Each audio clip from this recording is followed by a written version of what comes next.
Hi viewers, welcome to Nandini's pantry. இன்றைக்கி நந்தினிஸ் பேண்ட்ரியில் சூப்பரான side டிஷ்ஷாகவும் வச்சுக்கலாம். தொகையல், அதாவது மெயின் குழம்புல பிசைஞ்சும் சாப்பிடலாம். சாதத்தில் வந்து அதாவது குழம்புக்கு பதிலாக இந்த கத்திரிக்காய் சாப்பிடாத குழந்தைங்களுக்கு இந்த தொகையல் பண்ணி கொடுங்க. ஃபஸ்ட் கிளாஸாக இருக்கும். ஆனால் இதை என்னென்னா சுட்டு பண்ணுவோம், அவ்வளோதான். 5 நிமிஷம் தாங்க. எப்படி சொல்கிறேன்னா அவ்வளோ நேரம் தான் ஆகும். இது கொஞ்சம் ஆடுறதுக்கு தான் ஒரு எக்ஸ்ட்ரா ஒரு 5 நிமிஷம். மற்றபடி இந்த டிஷ்ஷு செய்கிறதுக்கு 5 நிமிஷம் தான்.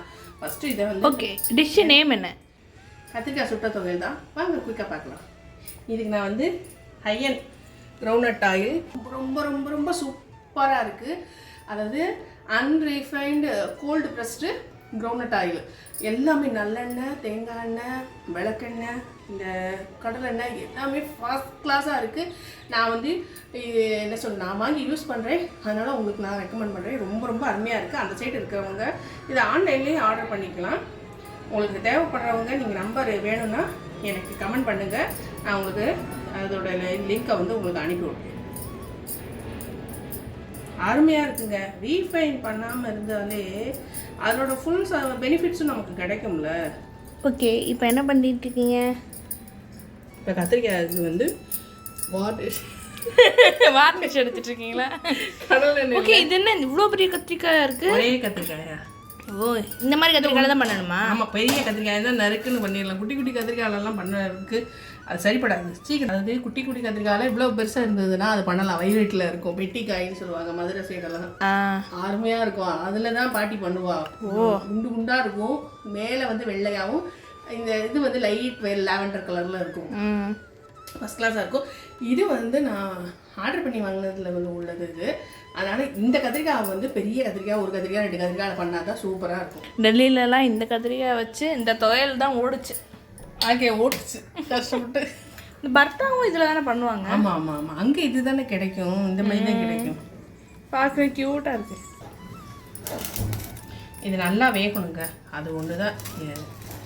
இது நல்லா வெந்து கலர் மாறி இந்த தோல் வந்து நல்லா பேர்ன் ஆயிடுச்சுன்னா இந்த பேர்னிங்கோட ஸ்மெல்லோட இந்த தொகையல் ஆஹா, டிவைன் த ஹெவன். இந்த ஸ்மோக் எஃபெக்ட் வந்து ஆஹா. உங்க மூஞ்சிகளுக்கு தீம் மியூசிக் வேற, அந்த ஸ்மோக் எஃபெக்ட் வேறயா? இதில் வந்து இந்த கத்திரிக்காயோட டேஸ்ட்டே இந்த ஸ்மோக் இதுதான். இதில் நம்ம சுட்டு பண்ணுறோமோ இல்லையோ அதுதான் அதோட டேஸ்ட். இந்த ஷேப் அதில் விழுகுது. இது என்னது, அமேசானில் வாங்கினீங்களா? ஆமாம், இந்த இதை. ஆமாம், இது வந்து ரொட்டிக்கும் வச்சுக்கலாம், அந்த மாதிரி சுட்டு பண்ணுறதுக்கும் வச்சுக்கலாம். தரணிஸ்னு ஒரு வியூவர் வந்து கேட்டிருந்தாங்க, என்னென்னா சாம்பார் பொடி, சப்போஸ் வீட்டில் சாம்பார் பொடி இல்லைன்னா வீட்டில் இருக்கிற பொடியில் வச்சு எப்படி சாம்பார் வந்து அதே டேஸ்ட்டுக்கு கொண்டு வர்றது அப்படின்ற மாதிரி. என்னென்னா மிளகாப்பொடி, குழம்பு மிளகாப்பொடியை வந்து நீங்கள் எவ்வளோ உரப்பு வந்து நீங்கள் சாதாரணமாக எவ்வளோ சேர்த்துக்கிறீங்களோ அதுக்கு தகுந்த மாதிரி வெறும் வரமிளகா பொடி 1 ஸ்பூனும் 2 ஸ்பூன் தனியா பொடி. ஓகே, அப்போ வந்து ஓவராக உரப்பு இல்லாமல் அதை மட்டும் நீங்கள் வந்து மிளகா வத்தலை வந்து கம்மியாக தான் சேர்ப்பீங்க, மிளகா பொடியை கம்மியாக சேர்ப்பீங்கன்னா 1/2 ஸ்பூன் மிளகு பொடி சேர்த்துக்கோங்க, 1/2 ஸ்பூன் வரமிளகா பொடி, 2 ஸ்பூன் தனியா பொடி, அதுக்கப்புறம் வந்து ஜீரக பொடி ஒரு 1/2 ஸ்பூனு. நம்ம மிளகு சொல்லிட்டேன். வெந்தயம் வந்து நம்ம தாளிக்கும் போதே வறுக்கிறோம்ல, முதல்ல தாளிச்சிட்டிங்கன்னா அந்த வெந்தயம் ஊறி அந்த சாம்பாருக்கு வந்து அப்படி ஒரு வாசனை கொடுக்கும், டேஸ்ட் அட்டகாசமாக இருக்கும். நான் சொன்ன இந்த 1/2 ஸ்பூன் வரமிளகா பொடி, வெறும் மிளகா பொடி, மிளகாவத்தல் பொடி, வெறும் மிளகாவத்தல் பொடி, 2 ஸ்பூன் தனியா பொடி, 1/2 ஸ்பூன் இது கியூமன், அது என்னது ஜீரக பொடி, அப்புறம் வந்து ஒரு 1/2 ஸ்பூன் வந்து மிளகு பொடி. இது எல்லாமே நல்லா மிக்ஸ் பண்ணி வச்சுட்டு நீங்கள் போடுங்க. ஒரு கிண்ணத்தில் எடுத்து நான் சொன்ன அளவில் எடுத்து மிக்ஸ் பண்ணி வச்சுட்டு போடுங்க. மஞ்சள் பொடி ஆப்வியஸ்லி நம்ம போடுவோம், பருப்பு வேக போடுவோம், இல்லைன்னா குழம்புலையும் போடுவோம். கொஞ்சம் நான் அதில் கொஞ்சம் இதில் கொஞ்சம் பருப்பு ஷேர் பண்ணி போடுவேன். நான் ஒரே இதிரியாக போடுறவங்க சில பேர் பருப்பில் வந்து போட மாட்டாங்க. நான் பருப்புலேயும் கொஞ்சோண்டு போடுவேன், வந்து குழம்புலையும் போடுவேன். எல்லாம் 1/4 ஸ்பூன் தான், 1/2 ஸ்பூன் சொல்லுவேன், ஆனால் 1/4 ஸ்பூன் தான் இருக்கும். டோட்டலாக 1/2 ஸ்பூன் வரும். அந்த மாதிரி போடுவேன். அந்த மாதிரி போட்டிங்கன்னா அருமையாக டேஸ்ட் நல்லா இருக்குங்க.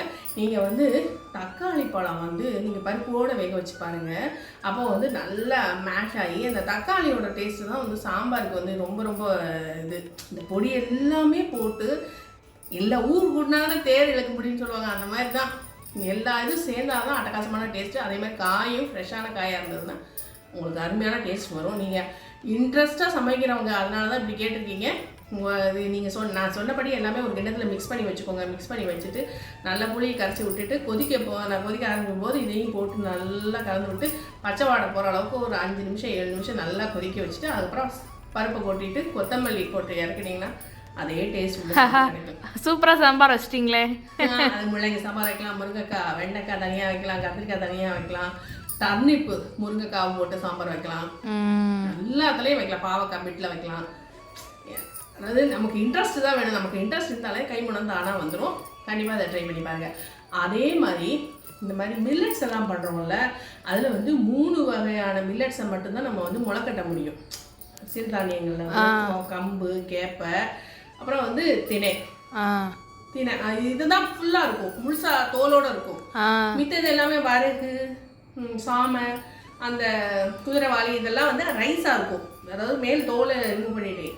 இந்த 3க்குமே 3 ரூல்ஸ் இருக்குது. ஒன்றா முளைக்கட்டி சாப்பிடணும், இல்லைன்னா லேசாக வறுத்து வச்சிடணும். வரகரிசி, சாமை, குதிரைவாளி இதெல்லாம் வந்து லேசாக வாங்கின உடனே வறுத்து வச்சிடணும். நம்ம யூஸ் பண்ண போகிறதுக்கு முன்னாடி வறுத்துடணும். 2வது ரூல். இல்லைன்னா நம்ம அதை அரைச்சி நம்ம தோசைக்கு இதெல்லாம் பண்ண ஃபெர்மெண்டேஷன் பண்ணி சாப்பிடணும். மில்லட்ஸை வந்து ராவாக சாப்பிடக்கூடாது. இதை நான் சொல்ல மறந்துட்டேன் நான், அதனால் இப்போ சொல்கிறேன் நான். இது ரொம்ப ரொம்ப முக்கியம். என்னுடைய வியூவர்ஸ் எல்லாரும் கவனிச்சுக்கோங்க. இதை கூட நீங்கள் முன்னாடி கூட போடும். வியூவர்ஸ் சப்போஸ் கடைசி வரைக்கும் கேட்கலன்னா என்ன பண்ணுறது, அதனால சொல்கிறேன் நான்.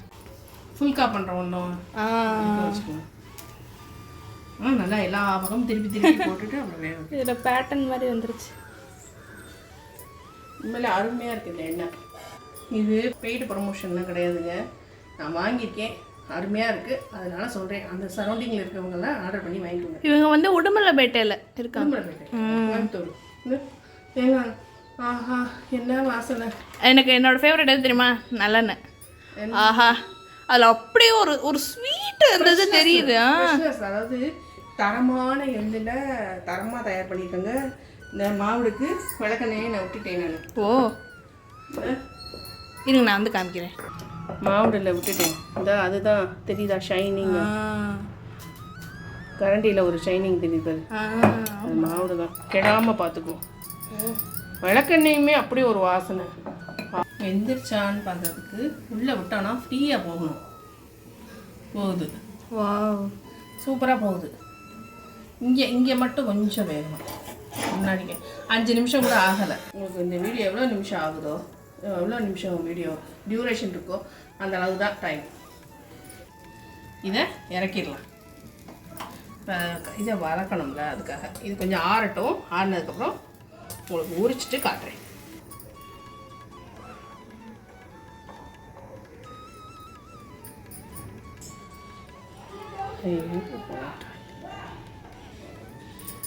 காரத்துக்கு ஒரு 3 மிளகாய். என்ன எவ்வளோ விட்டுருக்கீங்க? ஒரே 1 ஸ்பூன், 1 டேபிள் ஸ்பூன் உளுத்தம் பருப்பு,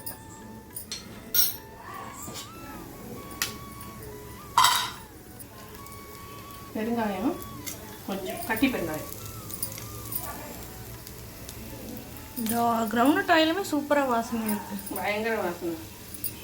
அதாவது இந்த எண்ணெய் எப்படி குவாலிட்டியாக இருக்குன்றதை நான் வந்து டேஸ்ட் பண்ணியே பார்த்துட்டேன். பேக்கிங் ஓப்பன் பண்ணி ஃபஸ்ட் கிளாஸாக இருக்குது. மிளகா கருகுது, மிளகாயை வந்து எடுத்துருவோம். நல்லா சூடாயிடுச்சு. இதையும் மாற்றிட்டு காட்டுறேன். இதுக்கு அளவாக கொஞ்சம் புளி, இந்த உளுந்தப்பருப்பு தனியாக எடுத்து வச்சுக்கிங்க. அது லாஸ்ட்டாக சர்வ் பண்ணுறது. கொஞ்சோண்டு கருவேப்பிலை. இதில் எதுவும் பூச்சி இருக்கான்னு மட்டும் செக் பண்ணிக்கோங்க. உள்ளே பூச்சி இருக்காது மேக்ஸிமம். ஈஸியாக வந்துருச்சுல, நல்லா வெந்துருச்சுன்னா வந்துடும். இந்த பேர்ன் ஆன ஸ்மெல்லு தான் ஃபஸ்ட் கிளாஸாக இருக்குங்க. ஃபஸ்ட் கிளாஸ்னால் ஃபஸ்ட் கிளாஸ். உண்மையிலே இது செஞ்சு பார்த்துட்டு சொல்லுங்கள். இதெல்லாம் வந்து பாரம்பரியமான ரெசிபீஸ். உண்மையிலே சுட்டுறது அப்பளமுமே சுட்ட அப்பளம் நல்லா இருக்கும். பீஸா பர்கர்லாம் புது பய புதுசாக வந்தது சமீபமாக ஒரு 5-6 வருஷம் மேக்ஸிமம் 10 வருஷத்துக்குள்ளே வந்தது.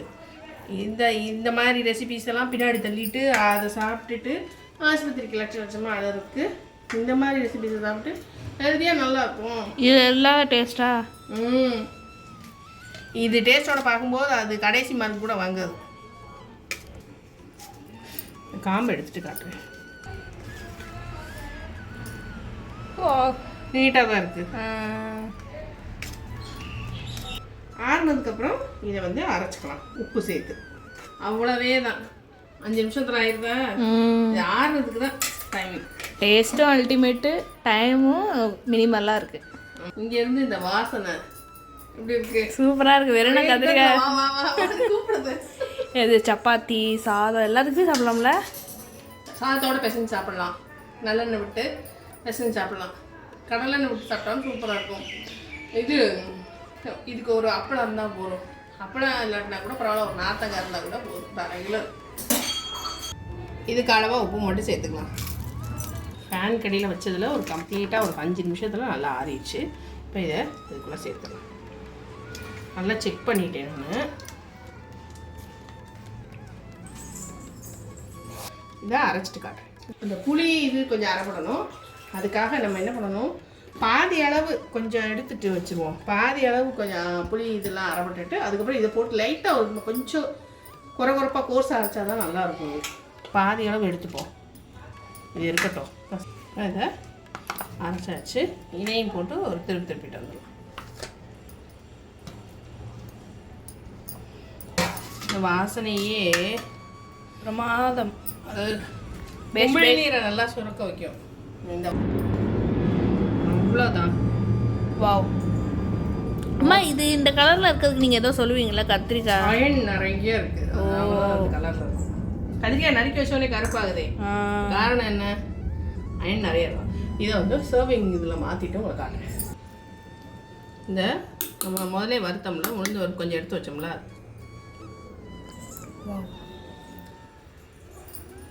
First class. இதுக்கு 100க்கு 100 இல்லை 1000 மார்க் கொடுக்கலாம். அவ்வளோ அருமையாக இருக்கும். இந்த ரெசிபி கண்டிப்பாக உங்களுக்கு பிடிச்சிருக்கும்.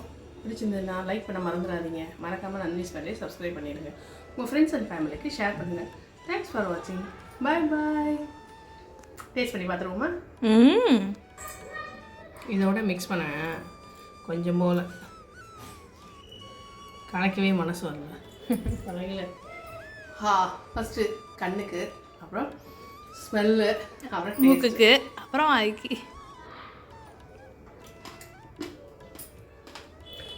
உண்மையிலே இப்படின்றதுக்கு இது வந்து 200% ஃபஸ்ட் கிளாஸ்.